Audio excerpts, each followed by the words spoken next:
Gadis korek api. Sore itu amat dingin. Salju bertebaran di angkasa dan menghujani desa yang gelap di bawah di malam Natal. Oh, cucuku yang cantik. Maaf, nenek harus menyuruhmu berjualan korek api di malam yang dingin ini. Tapi seperti yang kau lihat, nenek tidak bisa berjalan karena nenek sakit. Iya, Nek, aku mengerti. Ingatlah baik-baik, sayang. Dengan uang hasil berjualan korek api, kita bisa makan malam ini. Kalau tidak, kita harus tidur dengan perut yang kosong. Nah, pergilah cucuku. Jangan khawatir, Nek. Aku akan menjual semua korek apinya. Dan aku pasti akan membawa pulang makanan juga. Sampai nanti. Dalam kegelapan yang dingin ini, seorang gadis kecil miskin menyusuri jalanan. Usianya baru 8 tahun dan ia yatim piatu. Ia pakai topi agar kepalanya tetap hangat dan pakaian rombeng dan hampir lapuk di sana-sini. Ia berjalan dengan kaki telanjang dan luka-luka karena ia tak punya sepatu. Ia berdiri di pojokan, menggenggam penuh harap pada kotak korek apinya dengan tangan kurus tidak bersarung. Orang-orang berjalan hilir mudik melewatinya, sibuk dengan belanjaan Natal mereka. Melihat pun tidak pada gadis kecil malang itu. Sayang, apa kau suka yang ibu belikan di toko mainan itu? Oh iya, Ibu, bonekanya cantik. Terima kasih, gaunnya juga bagus. Air mata menggenang di mata si gadis kecil itu. Tapi tak ada waktu untuk menangis karena ia harus menjual korek api supaya ia dan neneknya bisa makan malam. Jadi, dengan berani ia menghapus kesedihan dari matanya dan berkata pada si wanita, Ibu, maukah Ibu membeli korek api? Itu semua kokoh dan bagus, Bu. Tidak, aku tidak butuh korek api. Menjauhlah dari putriku. Aku tidak tahu mengapa mereka membiarkan orang-orang macam ini di jalanan berbaur dengan orang baik seperti kami. Lihat gaunnya, Bu. Itu lusuh sekali. Maaf, tapi ini satu-satunya pakaian yang aku punya. Itu bukan urusanku. Lagi pula, aku tidak punya uang. Kalaupun iya, aku tidak mau beli korek api. Jadi pergi sana, tinggalkan kami. Tapi harganya cuma 1 peni sebatang. Kau tidak mengerti ya? Aku tidak mau. Pergi kau, atau ku panggil polisi. Si gadis korek api gemetar. Salju mulai turun lagi.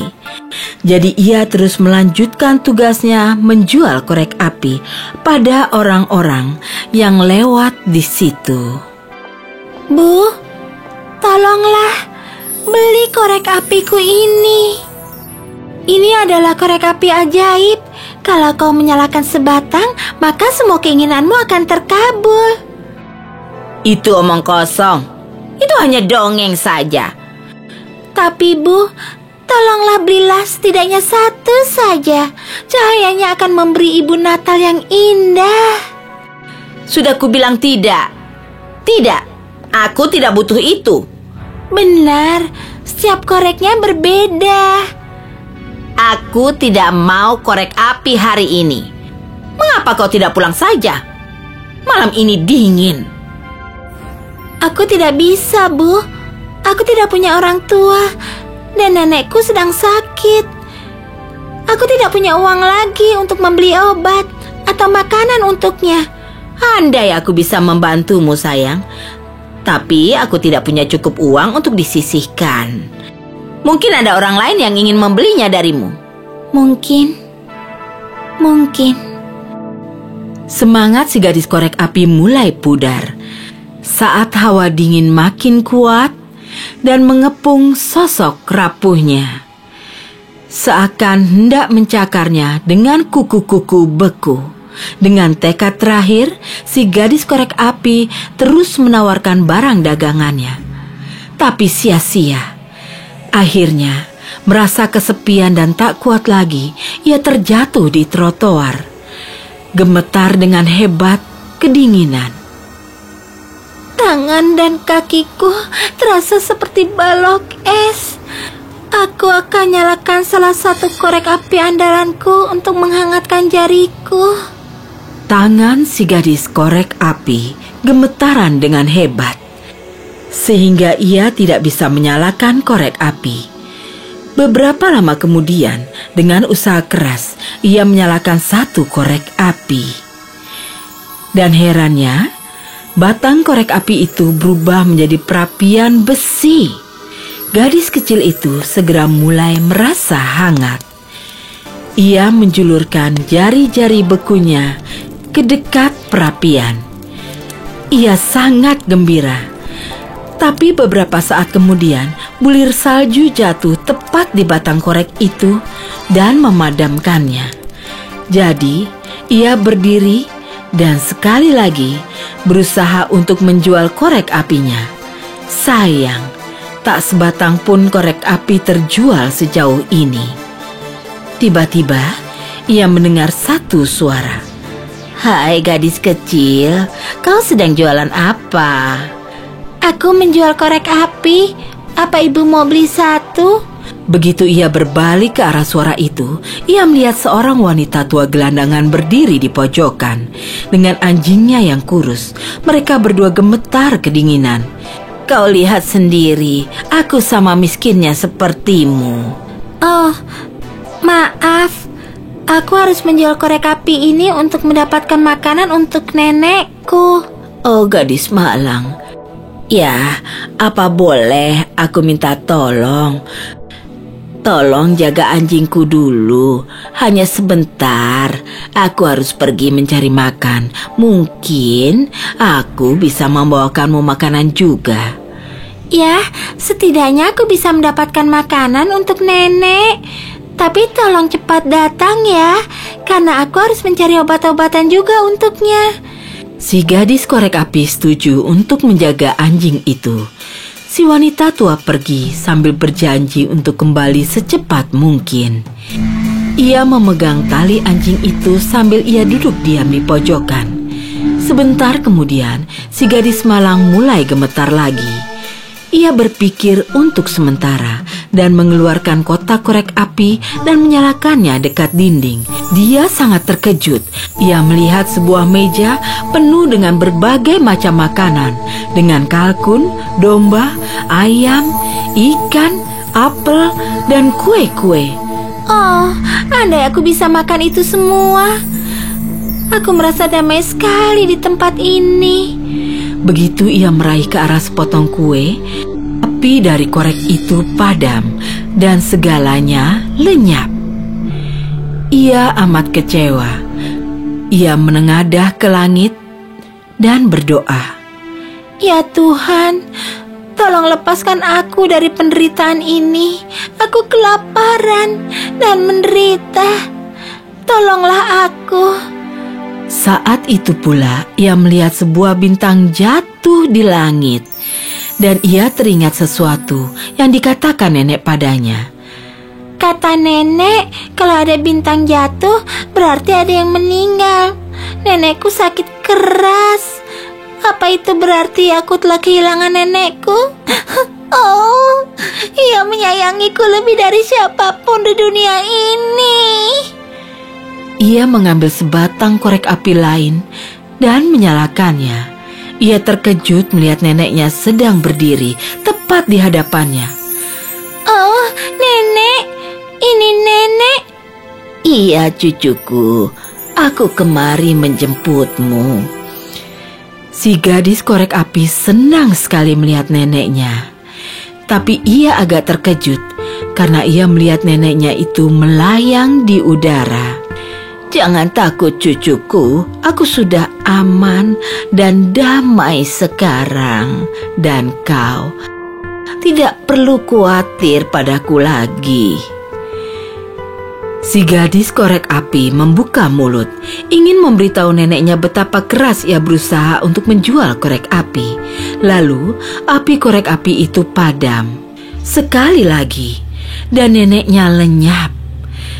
Kali ini, si anak malang menyalakan semua korek apinya sekaligus karena ia tak ingin neneknya menghilang lagi. Dan pendarannya begitu terang, seakan itu sinar matahari. Neneknya muncul lagi dan menatap penuh sayang dan tersenyum pada si gadis korek api. Nenek, aku takut sekali. Aku tidak mau tinggal di sini lagi. Tolong bawa aku bersamamu. Iya sayang, aku akan membawamu bersamaku. Ulurkan tanganmu. Sang nenek meraih tangan si gadis korek api, lalu menggendongnya di tangannya. Mereka berdua mulai melayang ke atas langit. Bagaimana perasaanmu kini, malaikatku? Oh, Nenek, kini aku merasa sangat baik. Aku tidak merasa lapar atau kedinginan lagi. Rasanya aku seringan kapas. Sang nenek tersenyum lagi, dan mereka berdua terbang ke surga. Di saat bersamaan, satu bintang kecil jatuh dari langit. Keesokan harinya, saat matahari terbit kembali, si gadis korek api sedang terduduk di tanah dengan semua korek api yang terbakar habis di tangannya, dan senyum damai tersungging di wajahnya. Banyak orang menatap pada si gadis korek api yang sudah tidak bernyawa di pinggir jalan. Mereka semua berduka, merasa kehilangan nyawa gadis itu yang bagai cahaya cerah bagi mereka. Selesai. Putri Musim Semi. Pada suatu ketika, sebuah bulan raksasa bernama Munlu sedang berjalan-jalan di tanah tandus bulan, dan ia tiba-tiba melihat raksasa cantik bumi bernama Terra. Seketika itu juga Munlu jatuh cinta padanya. Ia menyelinap dari bulan dan mendarat di bumi. Ia berlutut di hadapannya, menggenggam pohon layaknya bunga, lalu ia melamarnya. Terra sangat terkesan dengannya. Ia tersenyum. Munlu sudah mendapatkan hatinya. Munlu membuatkan istana indah di tepi sungai besar. Itu adalah istana terindah yang ada di bumi. Terra sangat bahagia. Tak lama kemudian, bayi Terra dan Munlu lahir. Pertapa raksasa datang untuk memberkatinya dan mengumumkan nama bayi itu, Putri Musim Semi. Terra dan Munlu merasa sangat bahagia. Saat Putri Musim Semi beranjak dewasa, banyak yang datang untuk melamarnya, tapi tak ada yang ia sukai. Ia sangat bahagia tinggal di istana indah bersama ibunya tersayang. Suatu hari, Sunshine, raksasa matahari, datang memberinya semangat. Saat Putri Musim Semi melihatnya, ia tercengang. Karena Sunshine adalah pria paling tampan yang pernah ia lihat. Hai kau, Putri Musim Semi yang cantik, namaku adalah Sunshine. Dan aku datang padamu untuk mengajakmu menikah. Seketika Putri Musim Semi menjadi sedih. Oh, Sunshine yang kuat. Aku tidak bisa meninggalkan ibuku karena aku sangat mencintainya lebih dari siapapun. Maafkan aku. Sunshine pun pergi. Keesokan harinya saat matahari terbit, Sunshine datang lagi ke istana. Oh, Putri Musim Semi yang cantik, keluarlah. Mendengar suaranya, dengan segera Putri Musim Semi keluar. Oh, aku sangat senang bertemu denganmu. Dan aku juga senang bertemu denganmu, Tuan Putri. Aku tidak bisa jauh-jauh darimu. Tapi aku juga mengerti rasa cintamu terhadap ibumu. Jadi aku datang dengan penawaran lain. Dan apakah itu? Menikahlah denganku. Ikut denganku ke kerajaanku. Tinggallah bersamaku selama 9 bulan. Dan sisa 3 bulan lainnya kau tinggal bersama ibumu. Putri Musim Semi tersenyum karena ia menyukai penawaran Sunshine. Ia menyetujui dan pernikahan dilangsungkan 1 kali. Setelah menikah, ia mengucapkan selamat tinggal pada orang tuanya dan tinggal bersama Sunshine. Berapa hari setelah pernikahan, Munlu berkata pada Terra, Sayangku, sekarang waktunya bagiku untuk kembali ke kerajaanku mengurus rakyatku. Lalu bagaimana denganku? Sayang, aku selalu memintamu untuk ikut bersamaku tapi kau tidak mau. Kau tidak mau meninggalkan istanamu. Benar, aku tak ingin meninggalkan bumi. Aku akan menunggumu di sini." Mereka saling berpelukan dan lalu Munlu pergi. Putri pun sendirian. Ia memutuskan melakukan perjalanan ke dalam hutan. Dan di sanalah Frost muncul.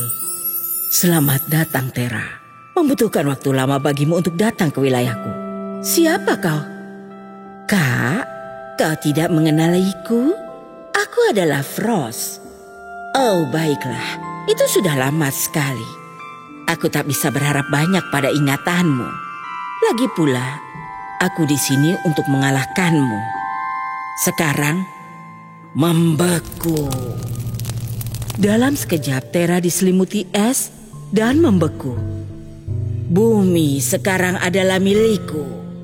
Dan tak lama kemudian, bumi diselimuti dengan es. Munlu diberitahu tentang hal itu oleh menterinya yang bijaksana. Dengan segera ia meminta menterinya untuk menyiapkan pertemuan dengan Sunshine. Tuan, kau harus bertemu dengan Sunshine secara diam-diam agar Frost tidak menyadari pertemuannya. Oh, kau benar. Menteri yang bijaksana itu mengusulkan ide. Lalu Munlu pindah ke bulan dan terletak di antara matahari dan bumi. Ini menyebabkan terjadi gerhana. Munlu bertemu dengan Sunshine dan Putri Musim Semi di tengah perjalanan dan menjelaskan semuanya pada mereka. Sunshine merasa sangat marah. Aku akan membuat Frost meleleh dengan panasku. Munlu mengangguk dan menyingkir. Sunshine melepaskan kemarahannya pada Frost. Dan dalam sekejap, semua es mulai mencair. Apa yang terjadi? Sunshine terlalu kuat. Dengan segera ia mengerti bahwa itu adalah Sunshine. "Baiklah, aku berhenti." Aku tidak akan berhenti sampai kau melepaskan Tera. "Aku akan melepaskannya dengan satu syarat." Bebaskan dia atau kau akan kubuat mencair. Tidak ada tawar-menawar. "Baik, lakukanlah. Membuatku mencair akan menyebabkan banjir besar di seluruh bumi dan akan membutuhkan waktu lama bagimu untuk memperbaiki." Sunshine tertegun. "Iya benar. Tanyakan padanya bagaimana kondisinya." Sunshine merasa marah. "Aku akan pergi sekarang. Tapi setiap tahun, saat Putri Musim Semi kembali padamu, aku akan berpuasa di bumi selama 9 bulan. Itu tidak masuk akal. 9 bulan dalam suhu dingin akan melukai bumi. Apa yang akan tersisa untukku saat aku kembali?" "Baik, kalau begitu 7 bulan. Menurutmu, kemana anak kami yang baru lahir Munsun akan pergi berpetualang? Kami telah memutuskan mengirimnya ke istana neneknya setiap tahun selama 3 bulan agar dia bisa belajar tentang bumi dan menurunkan hujannya di atas bumi." "Oh, yang benar saja. Anak yang lain lagi?" Bayi itu adalah anak Sunshine dan Putri Musim Semi. "Baiklah, kalau begitu 4 bulan. Dan itu keputusan terakhir." 2 bulan. "Hentikan kalian berdua. Sementara kalian bertengkar, ibuku masih membeku seperti patung. 3 bulan. Kau mendapat 3 bulan setiap tahun. Ambil atau tinggalkan." "Baiklah, kita akan bertemu lagi tahun depan." Dan dengan begitu, ia menghilang. Ketika Putri Musim Semi mencapai bumi, dan bumi terlihat indah. Es sudah mencair dari Tera, dan sekali lagi ia bebas. "Ibu, aku sudah melahirkan seorang anak. Ia akan menjadi hujan yang sangat lebat. Kami memberinya nama Munsun, dan ia akan datang mengunjungimu setiap tahun selama 3 bulan. "Oh, bagus sekali. Aku sangat senang, anakku." Maka setiap tahun, Putri Musim Semi akan datang selama 3 bulan untuk mengunjungi Tera dan bumi berbunga. Lalu, Sunshine akan datang menggantikan musim semi, dan bersamaan dengannya datang musim panas di bumi. Lalu, Munsun akan datang berkunjung dan menetap selama 3 bulan bersama hujan. Lalu saat ia pergi, Frost akan datang membawa musim dingin selama 3 bulan terakhir dalam setahun. Dan untuk Tera, ia merangkul semua musim dengan cinta, dan bersama di bawahnya, bumi tumbuh subur. Selesai. Putri Duyung. Pada zaman dahulu kala, ada sebuah kota dalam air bernama Atlantis. Raja Orin memerintah dan punya seorang anak perempuan. Ia sungguh cantik. Tak hanya cantik, si Putri Duyung cilik dapat bernyanyi merdu pula. Putri Duyung dilarang pergi ke permukaan laut untuk melihat dunia manusia hingga berusia 20 tahun. Setiap tahun, si Putri Duyung meminta pada ayahnya agar diizinkan pergi ke permukaan. Bersabarlah, putriku, giliranmu akan tiba. Akhirnya, tibalah hari ulang tahun Putri Duyung yang ke-20. Di penghujung hari, sang ayah berkata padanya, Saatnya telah tiba, putri manisku. Pergilah ke permukaan laut dan kembalilah. Beritahu kami apa yang kau temukan, tapi berhati-hatilah dan menjauhlah dari manusia. Putri Duyung mencium ayahnya, pamit dan mulai berenang jauh ke atas, ke permukaan. Hari kini malam saat ia tiba di tempat tujuan. Ia melihat sebuah kapal diterangi ratusan lentera berpendar. Jadi ia berenang makin dekat ke kapal dan mendengar musik yang aneh dan indah. Ia ingin tahu bagaimana suara-suara itu dibuat.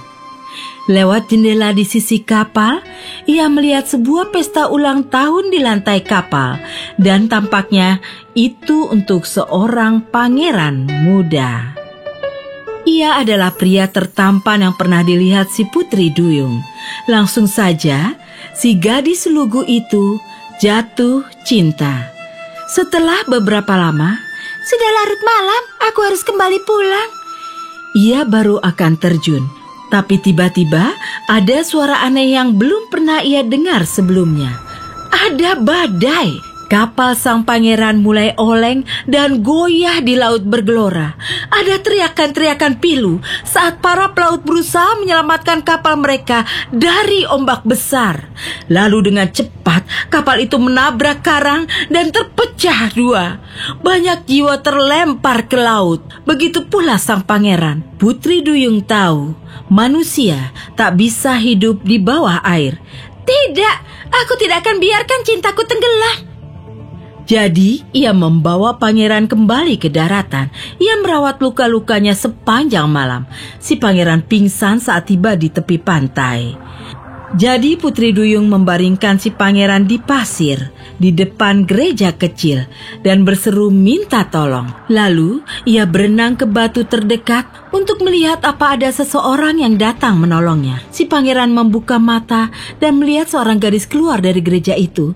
Saat si gadis melihatnya, ia cepat-cepat berbalik lari ke dalam gereja untuk mencari bantuan. Orang-orang lari berdatangan. Sang pangeran ditolong dan diangkat dengan lembut.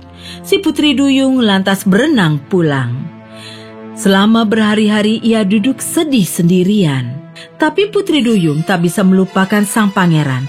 Jadi ia membuat rencana bodoh untuk berenang pergi agar bisa bersama si orang asing yang merebut hatinya itu. Keesokan harinya, Putri Duyung memanggil penasihat kerajaan, Sebastian si Kepiting. Ia lantas datang menghampiri Putri Duyung dan berkata, Putri Duyung, apa yang bisa aku bantu? Antar aku ke Ursula, si penyihir laut. Sebastian terpekik kaget dan berseru, Wah, apa kau tidak tahu siapa dia? Dia itu penyihir jahat. Untuk apa? Lantas ia memberitahu Sebastian seluruh ceritanya. Tentang badai, juga tentang rencananya untuk hidup bersama sang pangeran. Setelah berdebat sejenak, dengan bodoh, Sebastian setuju membawanya ke Ursula. Si penyihir laut hidup dalam bagian tergelap dan terdingin di laut. Dan rumahnya yang terbuat dari tulang-tulang pelaut yang tenggelam, dijaga oleh ular-ular laut berbisa. Saat sang putri dan Sebastian memasuki liang Ursula, si penyihir berdiri di depan bola kristalnya. Ia menerawang ke dalamnya dan tersenyum licik. Ursula, aku datang untuk Oh, Tuan Putri yang manis. Aku tahu mengapa kau datang. Kau ingin menikah dengan pangeran yang belum kau kenal. Kau ingin membuang ekor ikanmu. Jangan takut, aku punya ramuan yang tidak akan gagal. Jadi, kau bisa membantuku?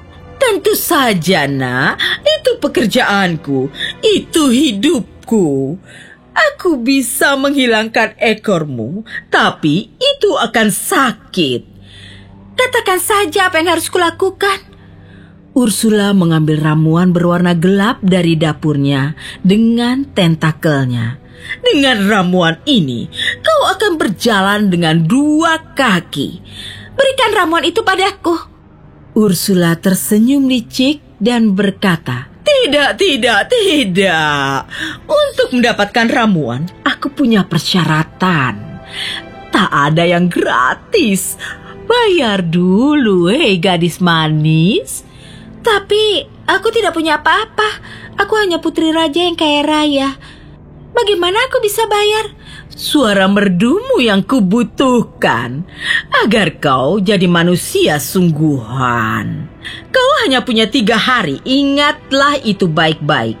Sang pangeran harus jatuh cinta padamu dan memberimu ciuman. Begitu dapat ciuman, kau selamanya berubah menjadi manusia. Tapi kalau kau gagal memenuhi tenggat waktunya, kau akan jadi gelembung air. Baiklah, kalau itu yang harus kubayar. Penyihir itu menyerahkan ramuan pada Putri Duyung dan ia jadi bisu. Keesokan harinya, para pembantu pangeran menemukan seorang wanita cantik terbaring di pantai dekat istana. Mereka membantunya masuk dan saat ia berjalan, ia tampak amat kesakitan, seakan sedang berjalan di atas pisau. Para pembantu memakaikannya gaun indah dan pangeran menghampirinya. Kau adalah wanita tercantik yang pernah aku lihat. Siapa namamu? Tapi ia tetap diam, karena ia adalah si Putri Duyung Bisu. Walaupun ia bisu, ia cepat menjadi kesukaan sang pangeran. Ia tidak pernah pergi kemanapun tanpa Putri Duyung di sisinya. Tidak lama kemudian, sang pangeran memberitahunya betapa ia menyayanginya. Dan sang putri merasa hatinya akan meletus. Tapi aku tidak bisa menikahimu karena aku masih mencari cinta sejatiku. Ia menerangkan tentang badai itu dan seorang gadis cantik menolongnya. Dan bagaimana setelah melihatnya sekilas, si pangeran jatuh cinta padanya. Ia memutuskan bila ia menemukannya, ia akan menikahinya. Si Putri Duyung amat sedih, karena ia tidak akan bisa memberitahu sang pangeran bahwa ialah gadis itu, bahwa ia telah mengorbankan segalanya, ekornya, suaranya, keluarganya, agar bisa bersamanya. Di hari kedua, seorang raja dari negeri lain mengunjungi sang pangeran. Sang raja membawa seorang putrinya yang cantik, dan saat sang pangeran melihat putri sang raja, ia mengenalinya. Itu adalah gadis yang menemukannya di pantai. Jadi sang pangeran meminangnya dan sang putri setuju. Di hari ketiga, si Putri Duyung merasa patah hati. Karena itulah hari pernikahan pangerannya dengan putri raja yang lain. Dan saat matahari tenggelam, ia akan mati, seperti yang telah ia setujui dengan si penyihir laut.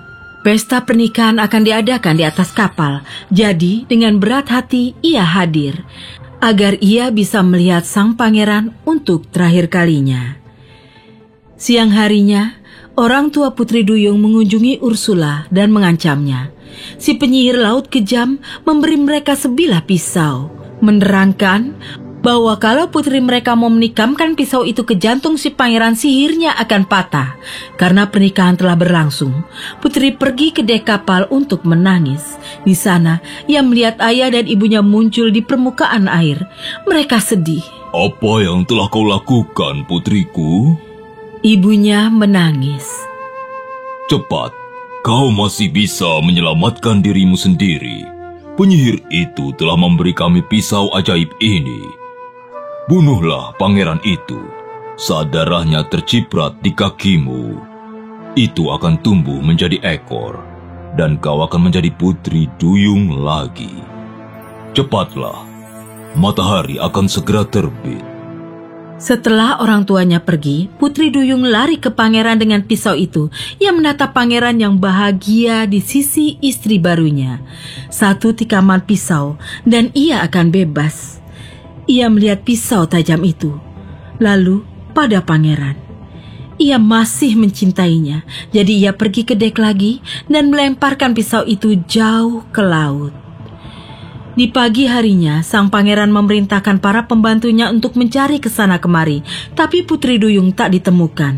Sang pangeran sangat sedih dan sering duduk di pantai larut malam, merindukan sahabatnya.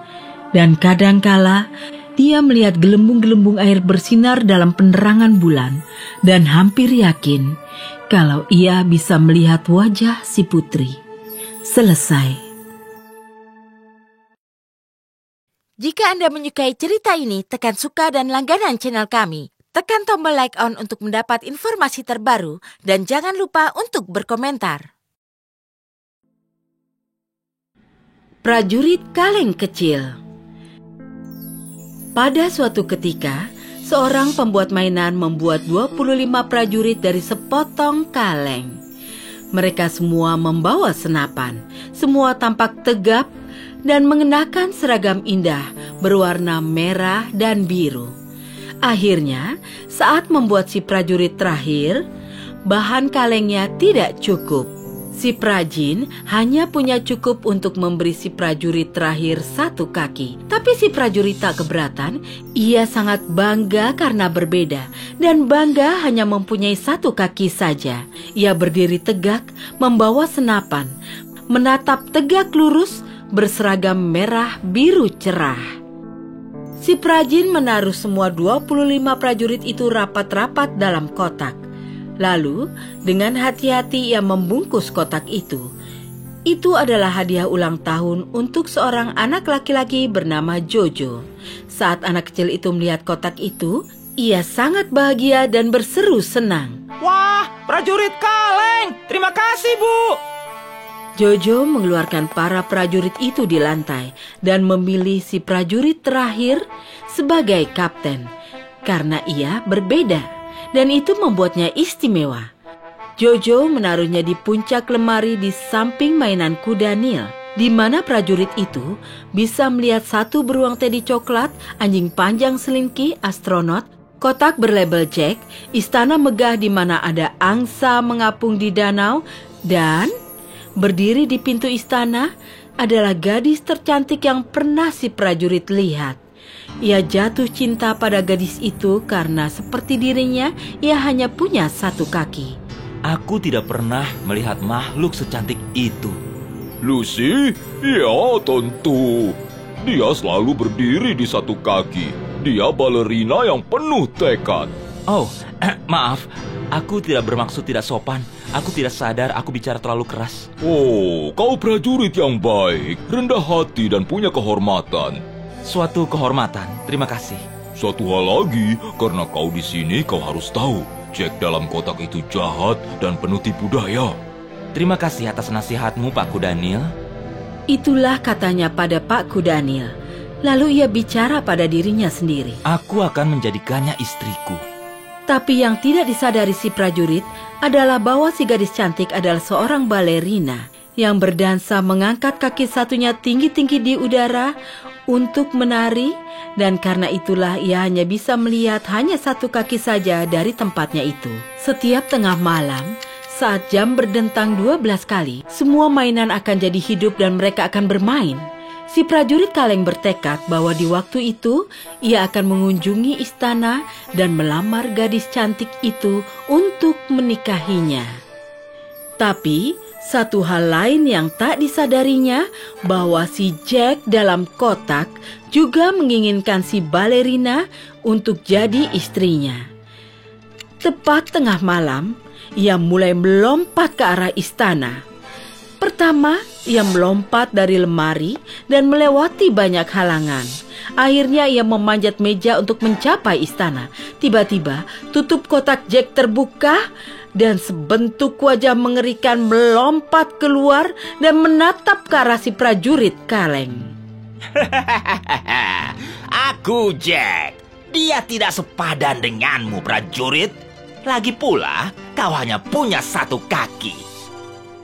Terjadi saat hening di antara mereka. Kau tinggal dalam kotak. Dia tinggal di istana. Menyerahlah. Si prajurit kaleng menatap ke arah istana. Si penari cantik telah memperhatikannya dan tersenyum. Ia mulai melompat ke arah istana. Prajurit kaleng. Jack mengatakan itu dengan kemarahan di matanya. Jangan pernah berharap pada yang bukan milikmu. Si prajurit mengacukan ancaman Jack itu. Baiklah, tunggu sampai besok. Hal-hal buruk akan terjadi. Angin jahat akan membawamu pergi. Dan dengan tawa jahat, ia menghilang. Kembali ke dalam kotak. Aku tidak akan mendengarkan apa kata Jack. Si prajurit kaleng menoleh ke arah istana dan si wanita cantik. Ia berbaring di samping danau, memperhatikan Lucy. Akhirnya, ia ketiduran.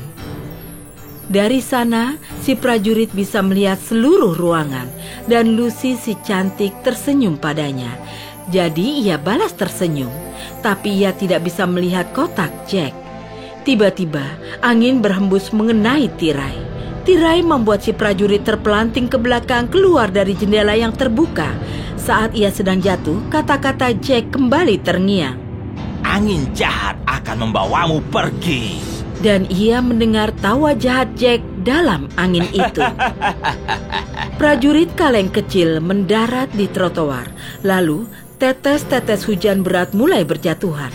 Tak lama kemudian, air mulai mengalir ke bawah got di sampingnya. Hal buruk apa lagi yang akan terjadi padaku? Katanya pada dirinya sendiri. Seakan menjawabnya, dua anak laki-laki datang berlari di jalan. Mereka berpikir akan menyenangkan mengirim satu prajurit kaleng ke laut untuk penjelajahan. Mereka cepat-cepat membuat kapal kecil dari koran bekas dan menaruh si prajurit di sana. Mereka meluncurkan perahu itu ke dalam selokan. Si prajurit kaleng masih menyandang senapannya. Dia bertanya-tanya, apa aku akan melihat penari cantikku lagi? Arus besar mengayun perahu itu naik turun. Tiba-tiba perahu itu menukik dan meluncur ke dalam lubang. Si prajurit kaleng gemetar. Ia menggenggam senapannya erat-erat. Sebenarnya apa yang terjadi? Pasti Jack di balik semua ini. Di dalam lubang itu amat gelap. Dari kejauhan, ia melihat sesuatu yang seperti lampu depan mobil. Saat perahu itu makin dekat, si prajurit baru sadar bahwa kedua lampu itu sebenarnya adalah mata. Itu mata tikus got yang besar dan jelek. Itu adalah patroli perbatasan. Ia berteriak, "Paspor!" Si prajurit tetap diam. Tangan si tikus got terulur untuk meraih paspornya. Tapi si prajurit terlalu cepat. Ia menabrakkan perahunya pada pagar jerami dan melesat pergi. Si tikus mengejar sambil berteriak, "Hentikan dia! Hentikan dia! Dia belum bayar tol! Dia tidak punya paspor!" Tapi arus air terus menerjang. Si prajurit kaleng dapat melihat cahaya siang di depan. Bebas, bebas.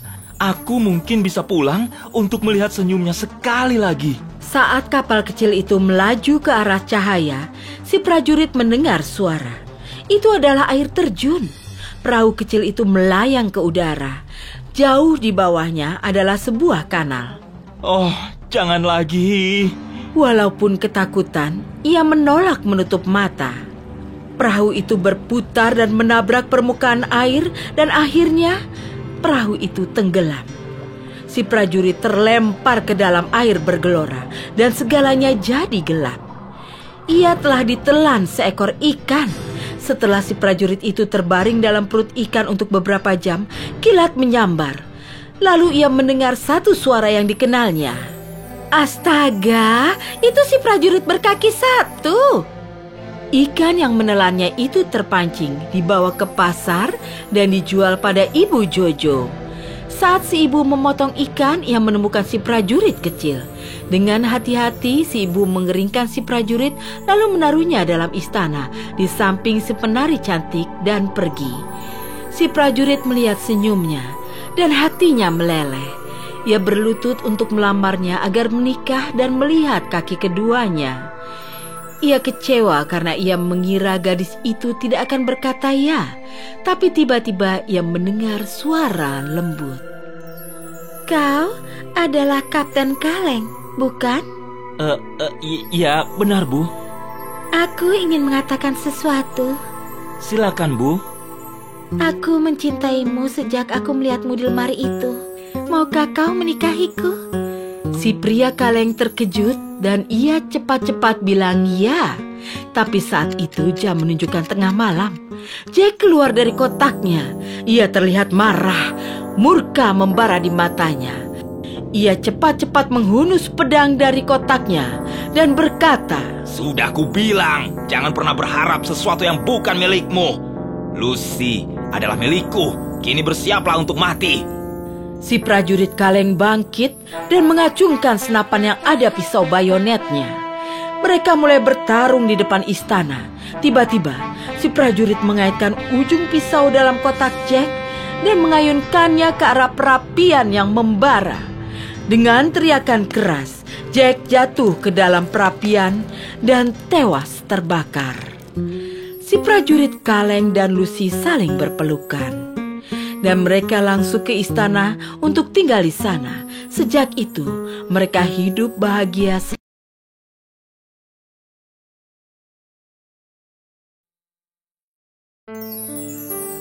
Ratu Salju. Gerda adalah seorang gadis muda yang tinggal bersama neneknya. Tunangannya adalah tetangganya, namanya Kay. Antara rumah Gerda dan Kay ada jalan setapak kecil. Gerda dan Kay menanam bunga mawar merah di sana sebagai simbol cinta abadi mereka. Mereka selalu bicara tentang rencana pernikahan. Lalu, di suatu hari musim dingin, mereka sedang duduk di samping rumpun mawar saat nenek Gerda berseru, "Lihat, ada Ratu Salju sedang mengumpulkan serbuk." Gerda dan Kay cepat pergi ke jendela. Kay melihat si Ratu Salju lewat jendela dan menjulurkan lidahnya. Jangan lakukan itu, Kay. Bagaimana kalau ia melihatmu? Dia mungkin akan mengincarmu. Lalu, Kay memanjat jendela dan kembali ke kamarnya yang ada di rumahnya di sebelah rumah Gerda. Malam itu, Kay sedang bersiap pergi tidur. Ia berjalan ke jendela dan mengintip keluar. Ia melihat sebuah serpian salju unik dan melihat itu dengan cepat tumbuh makin besar hingga ia menjadi si Ratu Salju. Ia sedang memegang sebuah piring penuh permen yang disebut manisan Turki. Kay tak bisa menolaknya. Ia mengambil segenggam dari piring itu. Saat ia memasukkannya dengan rakus ke mulutnya, si wanita menggenggam pergelangan tangannya, menariknya keluar dari jendela dan menyeretnya ke kereta luncurnya. Sekelompok kuda tiba-tiba berangkat. Seharusnya Kay amat ketakutan, tapi manisan itu telah menumpulkan rasa kewaspadaan dan akal sehatnya. Keesokan paginya, saat Gerda datang mengunjungi Kay, ia tak ada di sana. Ia mencari Kay ke sana kemari. Ia berlari ke tengah desa dan berseru, "Apa kau melihat Kay? Apa kau melihat Kayku?" Tapi tak seorang pun melihat dia. Tak seorang pun tahu kemana ia pergi. Jangan sampai Kay tiada. Jangan sampai Kay tiada. Kurasa ia tidak mati. Gerda menoleh ke atas. Di sana bertenggerlah burung gereja. Saat kami sedang mencari makanan, kami bertengger di puncak atap. Kami melihat segalanya. Kami mungkin bisa melihatnya kecuali ia jatuh ke sungai. Biar ku tanya pri sungai. Seperti harapan muncul di hati Gerda. Kalau ia tenggelam, pri sungai pasti tahu. Jadi ia pergi ke dekat sungai dan berteriak, "Sungai, sungai, apa Kay datang kemari? Apa ia jatuh dan tenggelam di sini?" Peri sungai muncul dari air dengan tersenyum, lalu berkata, Oh gadis manis, tidak, Kay tidak ada di dalam sini. Jangan menangis. Di mana dia kalau begitu? Andai aku tahu. Tapi ada seorang nenek sihir yang tinggal di tepi sungai ini. Ia mungkin akan bermurah hati padamu, tapi kau harus hati-hati terhadapnya. Aku akan lakukan apapun untuk kekasihku. Bisakah kau tolong bawa aku ke sana? Mengapa tidak? Naiklah ke perahu kecil itu. Arusku akan membawamu ke pondok nenek sihir. Peri sungai lalu menghilang, dan Gerda menaiki perahu. Perahu kecil itu melaju dengan dorongan arus semakin lama semakin cepat. Lalu Gerda melihat sebuah gubuk kecil. Seorang wanita tua keluar dari sana. Ia bungkuk dan ia membawa tongkat. Si nenek jalan ke tepi sungai, menangkap perahu dengan tongkatnya dan menariknya ke darat. Ia membantu Gerda keluar. Walau Gerda takut pada nenek sihir aneh ini, ia bertekad penuh untuk menemukan Kay kembali. Mari, katakan siapa namamu. Gerda memberitahunya semuanya. Apa kau melihat Kay? Tidak, tapi mungkin ia akan mampir. Mereka masuk ke gubuk. Ada semangkuk buah ceri segar di meja. Jangan sedih, Gerda. Kekasihmu akan menemukanmu. Sekarang makanlah ceri itu. Saat Gerda sedang makan, si wanita tua menyisir rambut panjangnya dengan sisir emas. Sambil menyisir, ia berbisik. Aku ingin punya cucu perempuan seperti dirimu. Gerda melupakan Kay karena si nenek sihir menyihirnya lewat sisir ajaib itu. Si nenek sihir ingin Gerda jadi miliknya. Setelah beberapa lama, Gerda bergumam, aku akan tinggal di sini selamanya. Tapi suatu hari ketika berada di taman, Gerda melihat bunga mawar merah. Itu mengingatkannya pada Kay. Kenangan akan Kay mematahkan sihir si nenek sihir. Dan Gerda bergegas ke gerbang taman. Ia lari sampai ia tidak bisa lari lagi dan berhenti di sebuah jembatan batu. Tiba-tiba ia dikepung oleh raksasa troll. Para troll maju meringkus Gerda. Ia montok sekali dan ia telah diberi makan kacang dan madu. Rasanya pasti lezat. Ia akan main denganku. Ia akan memberiku penutup telinga dan gaun indah. Gadis troll cilik itu yang sebaya dengan Gerda memasang wajah yang sedih. Ia merangkul pinggang Gerda dan berkata, mereka tidak akan membunuhmu. Aku akan melindungimu. Semua troll tertawa dan setuju memberikan Gerda pada si gadis troll kecil. Gerda menjelaskan kisahnya padanya, betapa sayangnya ia pada Kay, bagaimana ia harus menemukannya. Setelah mereka makan dan minum, mereka berjalan di bawah jembatan batu. Di atas mereka, lebih dari 100 burung merpati yang pura-pura tertidur, melihat dan mendengarkan mereka. Kami telah melihat Kay. Di mana? Di kereta Ratu Salju. Kemana mereka pergi? Lapland, Ratu Salju memiliki istana di sana. Si gadis troll kecil tampak serius, mengangguk dan berkata, aku akan membantumu menemukan kekasihmu. Si gadis troll kecil menghampiri rusa kesayangannya, menyipitkan mata dan berkata, aku akan melepaskan ikatanmu. Kau akan lari cepat dan membawa gadis manis ini ke istana Ratu Salju. Tolonglah dia menemukan Kay-nya. Lalu si gadis troll memotong tali si rusa dan pergilah Gerda dan si rusa terbang. Ia terus melaju hingga ia tiba di istana Ratu Salju. Di sana ia menurunkan Gerda. Dari sini kau harus pergi sendirian. Aku akan di sini saat kau kembali. Aku akan pastikan kau dan kekasihmu pulang dengan selamat. Gerda berjalan di depan istana es yang tinggi dan menjulang. Tiba-tiba ia dikepung oleh ribuan kristal es yang berterbangan di sekitarnya. Mereka adalah para penjaga Ratu Salju. Gerda berdoa, Udara dingin begitu menusuk hingga ia bisa melihat napasnya sendiri yang berhembus bagai uap dari mulutnya. Saat ia terus berdoa, uap itu tampak makin besar hingga berbentuk seperti malaikat-malaikat kecil. Saat Gerda selesai berdoa, sepasukan malaikat berdiri di sekitarnya. Mereka menyerang kristal-kristal es itu dan pertempuran dimulai. Gerda bergegas maju ke istana Ratu Salju dan menemukan Kay jauh dalam lingkup dinding es. Kay, kekasihku, akhirnya aku menemukanmu. Kay hampir membeku dan membiru dari kepala ke kaki karena ia telah ketagihan manisan Turki. Ia tak bisa lagi merasakan apapun yang lain sama sekali. Selama ini, Ratu Salju telah memberinya makanan sihir jahat manis sakti itu. Gerda memeluk Kay dan menitikkan air mata panas di dadanya yang menembus hingga jantungnya. Itu mencairkan es yang telah menjadi jantung Kay. Kehangatan kembali di tubuhnya. Ia mengenali Gerda dan berseru riang. Gerda, kemana saja kau selama ini? Kay, aku mencarimu, kekasihku. Akhirnya aku menemukanmu. Mereka berpelukan, tertawa dan menangis bahagia. Rusa yang setia menunggu mereka, melihat mereka mendekat.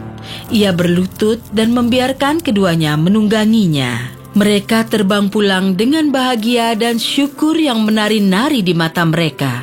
Tak lama kemudian mereka menikah dan hidup bahagia. Selesai.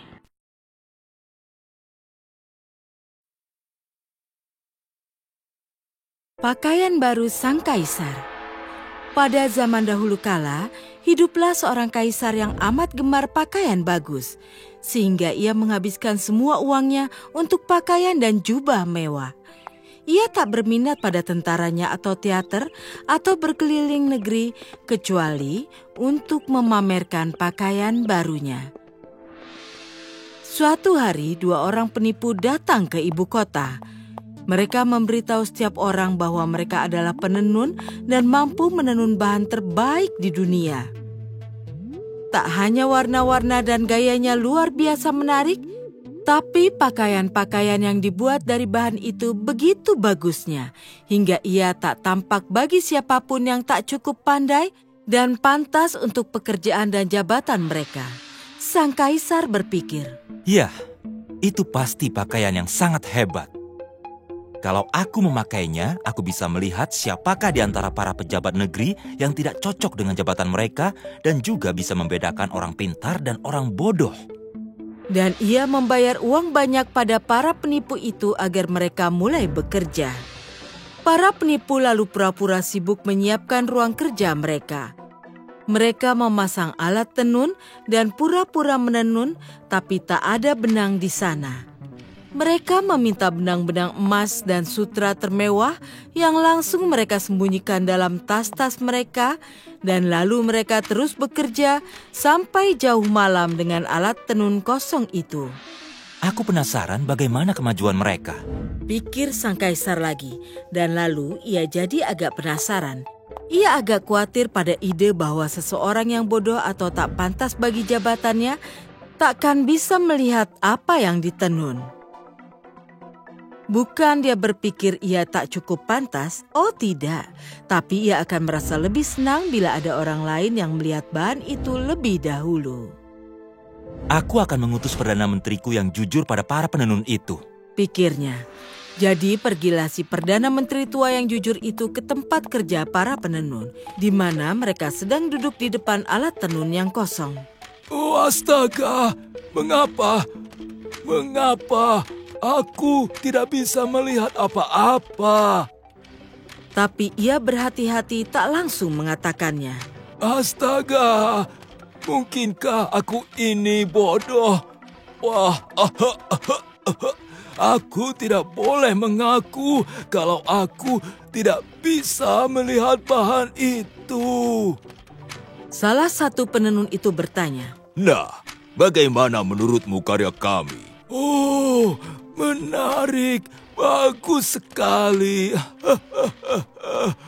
Warna dan pola yang hebat. aku tentu akan memujinya di hadapan kaisar. Si Perdana Menteri tua itu mendengarkan dengan seksama para penipu menerangkan warna-warna dan gayanya, lalu menyampaikan semuanya pada kaisar.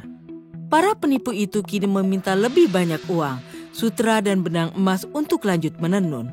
Mereka memasukkan semuanya dalam kantung-kantung mereka dan terus berpura-pura menenun dengan alat tenun yang kosong. Sewaktu-waktu sang kaisar mengutus pejabat kepercayaan lainnya untuk meninjau kemajuan penenunan itu. Hal yang sama terjadi padanya seperti pada si Perdana Menteri. Ia tak bisa melihat apa-apa kecuali alat tenun yang kosong. Aku tahu aku tidak bodoh. Jadi jabatanku itulah yang tidak pantas buatku. Aku tidak boleh membiarkan orang lain tahu.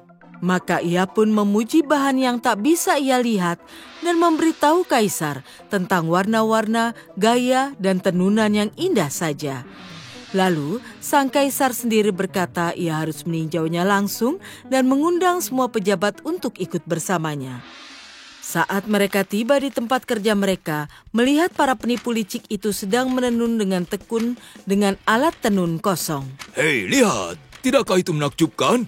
Oh ya, tentu. Itu sangat indah. Semua pejabat mengatakannya, merasa yakin yang lain bisa melihatnya. Sang kaisar berpikir, Apa-apaan ini? Aku tidak bisa melihat apa-apa. Ini mengerikan. Apa aku bodoh? Apa aku tidak pantas menjadi kaisar? Ini hal terburuk yang bisa terjadi padaku. Oh, itu menakjubkan. katanya dengan suara keras. Aku beri persetujuan resmi. Ia mengangguk ke arah alat tenun kosong karena ia tidak akan bilang ia tidak bisa melihat apa-apa. Lalu para pejabat mengangguk dan tersenyum pada alat tenun kosong itu dan berkata, Ya, itu cukup bagus. Ya. menjelang arak-arakan kaisar mereka mengumumkan, Nah, pakaian baru sang kaisar telah selesai. Tentu, sudah selesai. dan saat pagi tiba, sang kaisar secara pribadi masuk ke tempat kerja para penenun itu. Yang mulia kaisar. Kedua penenun itu membungkuk bersamaan saat sang kaisar masuk. Ini sungguh suatu kehormatan. Dan yang satu memainkan setiap jarinya dengan lincah, seakan sedang memegang benda yang terlalu rapuh untuk dipegang manusia. Ini yang mulia adalah kemejanya. Katanya hampir penuh kagum saat yang lain melakukan gerakan-gerakan sama tanpa celah. Dan ini jubahnya. Dan ini mantelnya. Bisa kau rasakan ini seringan embun. Bisa dibilang rasanya seperti tidak memakai apa-apa. Yang mulia, itulah keindahannya. Oh ya, tentu. Yang mulia kaisar, silahkan tanggalkan pakaian. Kata si penipu. Lalu kami dapat mengepas pakaian baru tuanku di depan cermin besar. Jadi para pria pelayan membantu sang kaisar menanggalkan pakaian yang sedang ia kenakan. Lantas para penipu berpura-pura mengenakan pakaian baru yang seharusnya telah mereka buat itu. Mereka tak terburu-buru. Sang kaisar bergoyang dan berputar ke kiri ke kanan sambil mematut-matut diri di depan cermin. Tuan-tuan, Yang pertama akhirnya menantang para pejabat itu. kesempurnaan. Bukankah begitu? Dan semua pejabat berseru. Astaga, betapa pasnya itu pada yang mulia. Potongan bagus. Wow, warna yang bagus. Si pembawa acara datang mengumumkan. Kanopi untuk dibawa di atas kepala yang mulia sudah siap dan arak-arakannya menunggu. Katakan pada mereka, aku siap. Kata sang kaisar. Lalu ia berbalik sekali lagi di depan cermin untuk memastikan setiap orang mengira ia sedang melihat pakaian barunya yang bagus. Sang kaisar berderap dalam arak-arakan di bawah kanopi agung.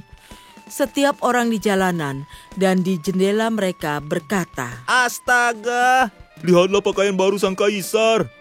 Wow, itu yang terbaik yang ia miliki. Pakaian baru sang kaisar dipuji oleh setiap orang. Tapi ia tidak pakai apa-apa.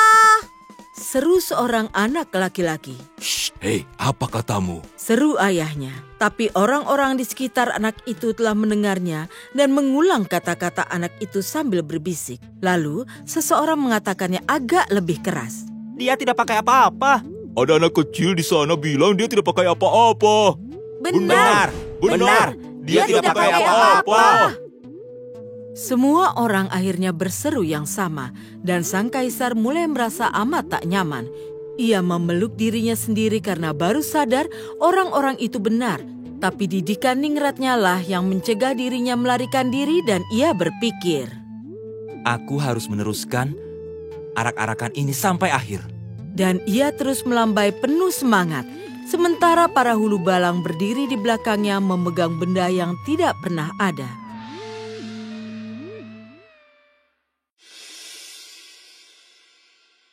Peniup seruling dari Hamelin. Di zaman dahulu kala, sebuah kota kecil Hamelin di Jerman tiba-tiba diserbu ribuan tikus. Mereka melawan anjing, membunuh kucing, menggigit bayi-bayi dalam ranjang mereka, makan keju dari kantong, dan menjilat sup dari sendok besar koki. Mereka bersarang dalam topi pria dan bahkan merusak pembicaraan wanita dengan mencebur lalu mencicit keras. Dalam 50 toko dan rumah yang berbeda. Warga Hamelin tak bisa duduk tenang, sementara tikus melahap makanan dari meja mereka. Mereka mengusir tikus dari rumah mereka dengan sikat dan sapu dan tongkat dan besi. Tapi tikus-tikus ini hanya menggoyang ekor saja dan lari masuk lagi. Segera semua remah makanan lenyap. Para warga berkumpul di luar balai kota dan menuntut wali kota untuk melakukan sesuatu untuk membebaskan kota dari hama ini. Teriakan-teriakan marah mereka cukup menakutkan sang wali kota. Ia keluar ke tangga dan bicara dengan suara bergetar. Sebagai wali kota bersejarah ini, aku menyatakan keprihatinan amat mendalam karena para warga kota yang taat hukum direpotkan oleh tikus. Tapi para warga tak puas dengan kata-kata itu. Mereka menuntut tindakan dan ini yang tak bisa dipenuhi sang wali kota. Sebaliknya, ia mengacungkan sekantung emas di atas kepalanya dan berjanji memberikan itu sebagai hadiah untuk siapapun yang mampu membersihkan kota dari tikus. Tiba-tiba, sebuah suara terdengar lebih keras dari suara massa. Aku akan mengusir tikus dari kotamu, serunya. Setiap orang berhenti berteriak dan berbalik untuk melihat si pembicara. Seorang pria asing berdiri di sana. Ia bertelanjang kaki dan mengenakan baju panjang berwarna kuning dan merah dan topi kerucut tinggi berhias bulu panjang. Sebuah seruling terkalung di lehernya. Ia memperkenalkan dirinya sebagai Pied Piper. Semua orang tertawa karena ia terlihat begitu aneh. Tapi ia tidak mempedulikan mereka. Kalau aku membersihkan kotamu dari tikus, akankah kau memberikan emas itu padaku? Tanyanya. Tentu saja. Jadi Piper mundur dan menaruh seruling di mulutnya. Ia membusungkan dadanya dan meniup nada-nada nyaring satu demi satu. Dan ketiga nada nyaring dari seruling itu terdengar. Seakan itu suara sorakan sepasukan tentara. Suara sorakan itu disambut dengan suara gemuruh dahsyat. Lalu keluarlah semua tikus dari rumah-rumah sambil gemetar. Tikus besar, tikus kecil, tikus kurus, tikus gemuk, tikus coklat, tikus hitam, tikus kelabu, tikus curut, semua ayah, ibu, paman, sepupu, sekeluarga, lusinan, dan puluhan kakak, adik, suami, istri, semua mengikuti sepeniup seruling untuk menyelamatkan diri. Wali kota sendiri pun membantu membuka lebar-lebar gerbang kota yang besar. Dan keluarlah lautan tikus yang membanjiri pedesaan dengan Pied di depan mereka masih meniup seruling. Di kejauhan, mereka tiba di sebuah lembah di mana tampak keju Swiss terbesar yang pernah mereka lihat menunggu mereka. Dipicu satu nada, mereka berlarian ke sana. Dan memasuki ribuan lubang keju itu hingga ekor tikus terakhir lenyap dari pandangan mata.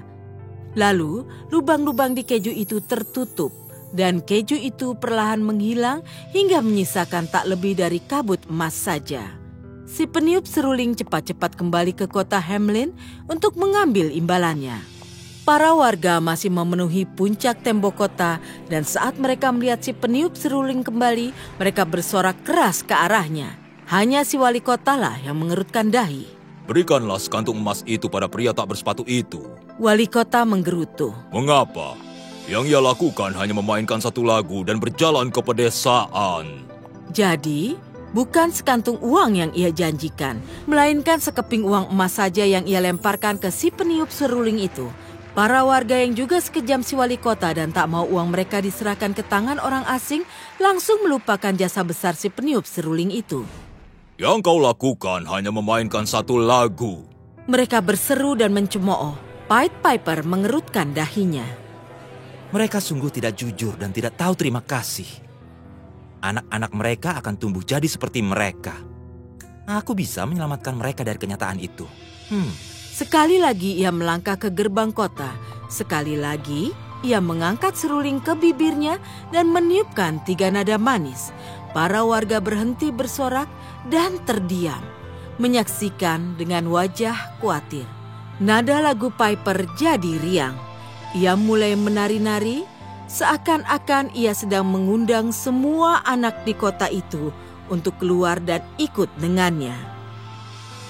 Lalu semua pintu di kota itu terbuka dan anak-anak di Hamelin keluar berlarian. Semua anak dari segala umur, bahkan balitanya pun berhamburan ke jalanan. Suara lagu si peniup seruling yang merdu dan ceria membuat mereka mulai menari-nari ke arah gerbang kota. Melompat dan berputar sambil berjalan. Gerbang kota terbuka di depan mereka dan dengan tangan-tangan bersambungan dalam satu rangkaian panjang, mereka berhamburan ke arah pedesaan. Mereka mengikuti peniup seruling sepanjang jalan, tak sekalipun menoleh kembali ke arah kota Hamelin. Bersamanya mereka menari melewati perbukitan jauh di sana, menuju daerah baru di mana para warganya baik hati dan murah hati dan selalu menepati janji mereka. Jangkrik dan semut. Suatu ketika, jangkrik dan para semut hidup bersama di padang rumput. Sepanjang hari, para semut bekerja keras, mengumpulkan gandum dari ladang yang jauh.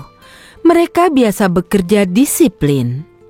Mereka pergi ke ladang tiap pagi begitu hari terang, dan pulang mengangkut bulir gandum berat diseimbangkan di kepala. Mereka menyimpan bulir gandum di sarang mereka, lalu kembali ke padang untuk mengambil lagi. Di sisi lain, si jangkrik pemalas tiduran saja sepanjang hari dalam keteduhan, bernyanyi sendiri dan makan enak. Ia menikmati hidupnya tanpa peduli apa yang akan terjadi. Ia selalu mengasihani semut-semut yang bekerja keras tiap hari. Hari-hari berlalu. Si jangkrik melompat malas di rumput, hangat, senang, dan kenyang. Bernyanyi-nyanyi pada diri sendiri karena hidupnya baik. Sementara para semut mengangkut bulir gandum ke sarang mereka dengan susah payah. Suatu hari, saat para semut sedang mengangkut bulir, salah satu semut jatuh karena bulir terlalu berat. Ia lelah dan terluka. Bukan membantu si semut, si jangkrik malah menertawainya. Si semut bertanya, Pak Jangkrik, bolehkah bantu aku membawa bulir ini sampai sarangku? Aku akan sangat berterima kasih padamu. Tapi si jangkrik mengabaikannya dan terus bermain musik. Dengan bersusah payah, si semut mengangkut bulir itu. Kenapa kau bekerja keras, semut? Kata si jangkrik.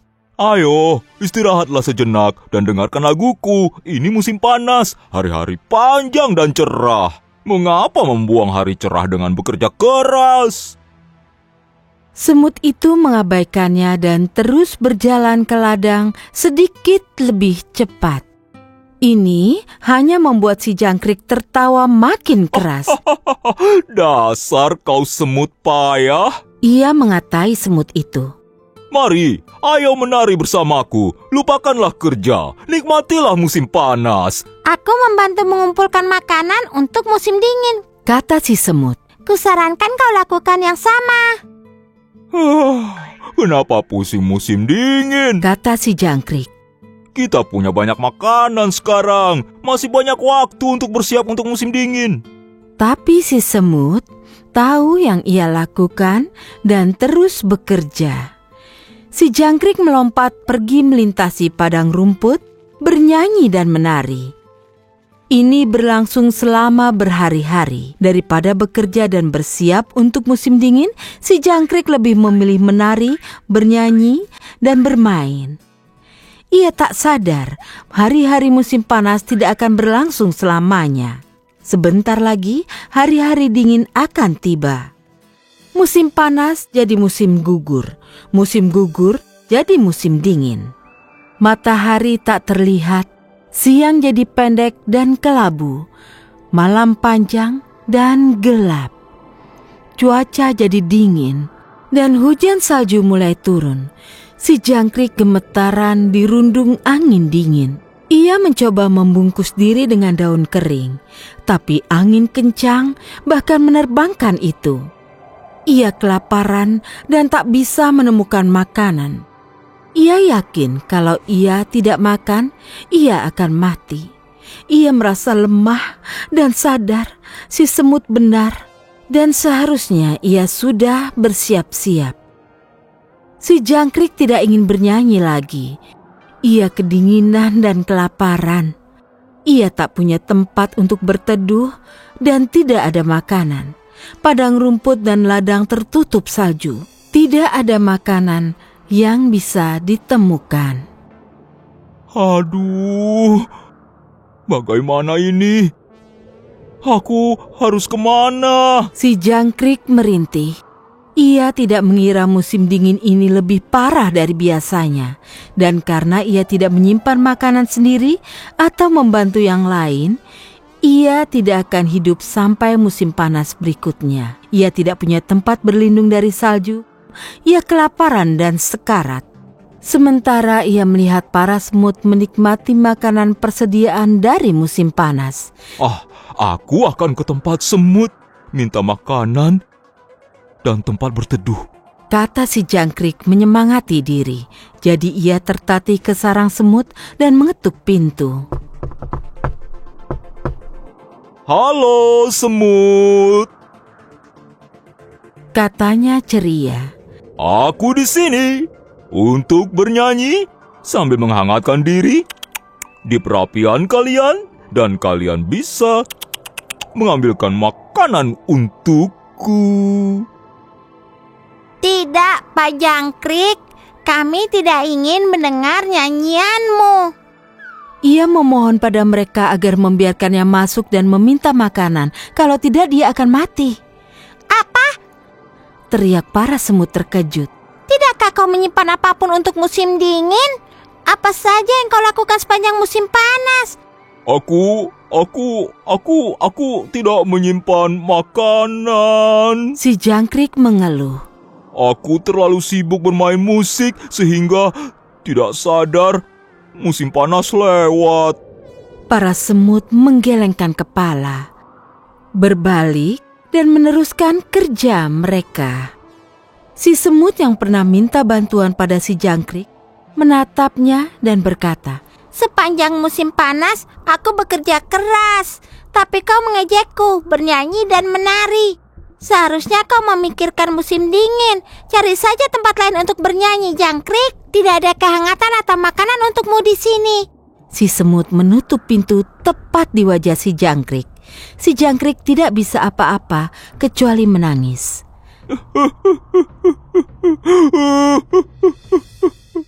Selesai. Jika Anda menyukai cerita ini, tekan suka dan langganan channel kami. Tekan tombol like on untuk mendapat informasi terbaru dan jangan lupa untuk berkomentar. Peri dan tukang sepatu.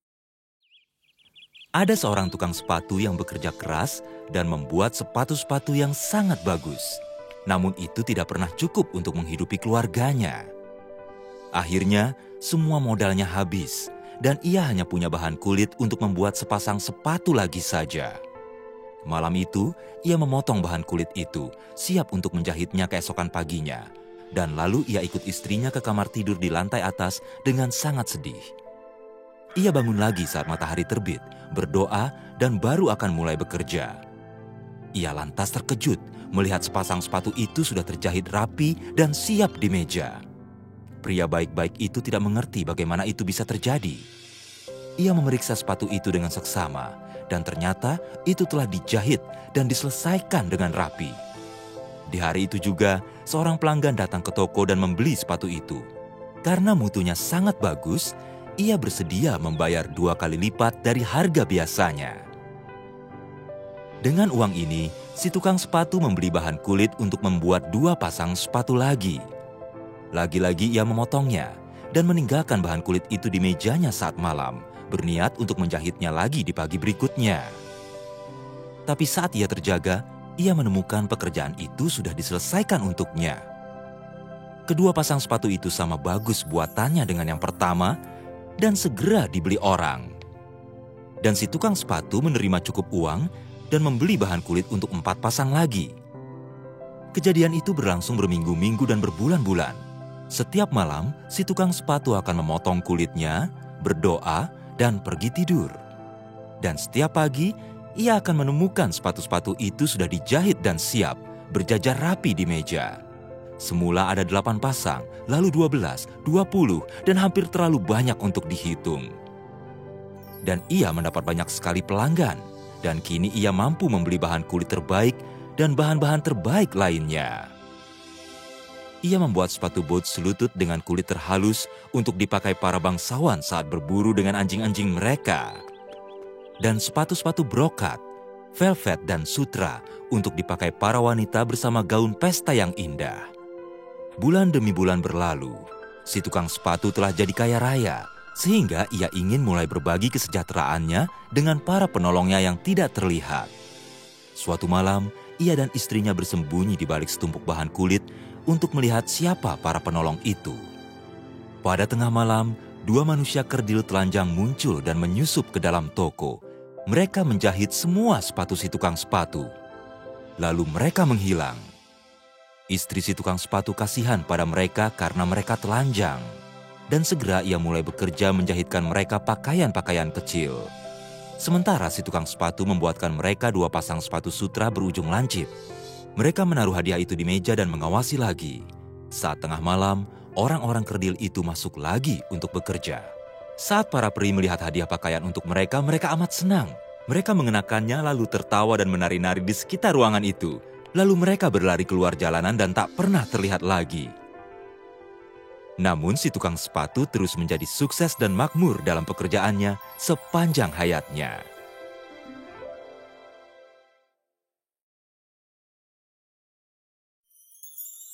Putri Salju dan Mawar Merah. Mungkin kalian pernah dengar cerita Putri Salju, tapi cerita ini terjadi beberapa tahun sebelum Putri Salju disihir tidur oleh Ibu Tiri. Pada dahulu kala, seorang wanita tua tinggal sendiri di sebuah pondok di dalam hutan. Ia memiliki 2 anak, satu bernama Putri Salju dan satu lagi Mawar Merah. Kedua bersaudara itu saling menyayangi. Mereka sering bermain di hutan, mengumpulkan buah beri, dan bermain dengan hewan yang mereka percaya dan sayangi.